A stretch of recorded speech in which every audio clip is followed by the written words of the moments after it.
দ্রুতগামী train Jehanabad express আজ ভোর ৬টায় খুলনা রেল স্টেশন থেকে ঢাকার উদ্দেশ্যে যাত্রা শুরু করেছে। কমলাপুর রেল স্টেশনে পৌঁছলে ট্রেনটি উদ্বোধন করেন রেলপথ মন্ত্রণালয়ের উপদেষ্টা মোহাম্মদ ফাউজুল কবির খান। জাহানাবাদ এক্সপ্রেস চালুর ফলে পদ্মা সেতু হয়ে খুলনা থেকে ঢাকার দূরত্ব ২৩১ কিলোমিটার কমে গেছে। নতুন রুটের সময় লাগবে মাত্র ৪.৫ ঘন্টা। খুলনা ঢাকা খুলনা রুটে জাহানাবাদ এক্সপ্রেস এবং বেনাপোল ঢাকা বেনাপোল রুটে রূপসী বাংলা এক্সপ্রেস সাপ্তাহিক একদিনের বিরতি রেখে নিয়মিত যাতায়াত করবে। বিস্তারিত প্রতিবেদনে। পদ্মা সেতু হয়ে নতুন ট্রেন রূপসী বাংলা এক্সপ্রেস যাত্রা শুরু করেছে ঢাকা বেনাপোল ঢাকা রুটে। ৭৬৮ আসনের ট্রেনটিতে প্রথম যাত্রায় সঙ্গী হয়েছেন প্রায় ৬৫০ জন যাত্রী। সকালে ঢাকার কমলাপুর রেলওয়ে স্টেশনে রূপসী বাংলা এক্সপ্রেস ট্রেনটির আনুষ্ঠানিক উদ্বোধন করেন রেল উপদেষ্টা মোহাম্মদ ফাউজুল কবির খান। এ সময় উপদেষ্টা বলেন, এই রেল চালু হওয়ার মধ্য দিয়ে খুলনা এবং ঢাকার মধ্যে একটা দ্রুত যাতায়াতের ব্যবস্থা হয়েছে। সবাই আশা করেন যে রেলগাড়িটি তাদের বাড়ির পাশে থামবে, আবার তারা এটাও চান যে তারা দ্রুততম সময়ে গন্তব্যে পৌঁছবেন। এটা সম্ভব না। যেখানে যাত্রী বেশি হবে সেখানেই গাড়ি থামবে, যেখানে থেকে রাজস্ব পাওয়া যাবে, পণ্য কিংবা মানুষ পরিবহন করা যাবে, সেখানেই রেল থামবে, ওঠানামা করবে।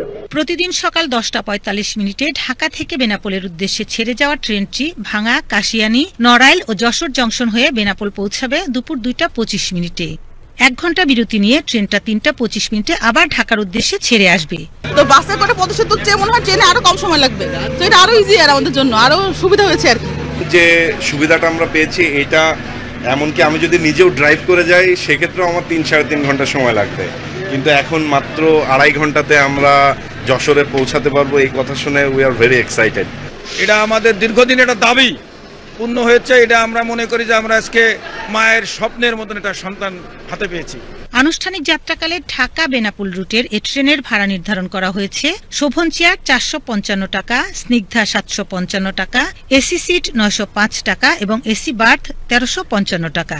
এদিকে প্রথমবারের মতো সকাল ৬টায় খুলনা থেকে যাত্রা শুরু করে জাহানাবাদ এক্সপ্রেস ট্রেনটি ঢাকায় পৌঁছায় সকাল ১০:১৫। প্রথম যাত্রায় উচ্ছ্বসিত ভ্রমণকারীরা। পদ্মা সেতু প্রথমবার এই কমলাপুরে আসা, ঢাকায় আসা, তাহলে সেই লোককে অসংখ্য ধন্যবাদ যে এত কম সময়ে আমাদেরকে খুলনা থেকে ঢাকা আসার জন্য এত সুন্দর একটা ব্যবস্থা করে দেওয়ার জন্য। কাশিয়ানীবাসীর দীর্ঘদিনের আকাঙ্ক্ষা ছিল যে আমাদের কাশিয়ানী থেকে ঢাকা সরাসরি ট্রেন চলাচল করবে, সেটা আজকে পূর্ণ হয়েছে। ব্যাপার থেকে অলমোস্ট অর্ধেক হয়ে গেছে সময়, ৩ ঘন্টা ৪৫ মিনিট লাগবে, আর আগে তো ব্যাপার থেকে ৭.৫ ঘন্টা লাগতো, সেই তুলনায় তো অনেক ইজি। ঢাকা থেকে খুলনা ও বেনাপোল রুটে নতুন ২ জোড়া আন্তনগর ট্রেন সোমবার ছাড়া প্রতিদিন নিয়মিত চলাচল করবে।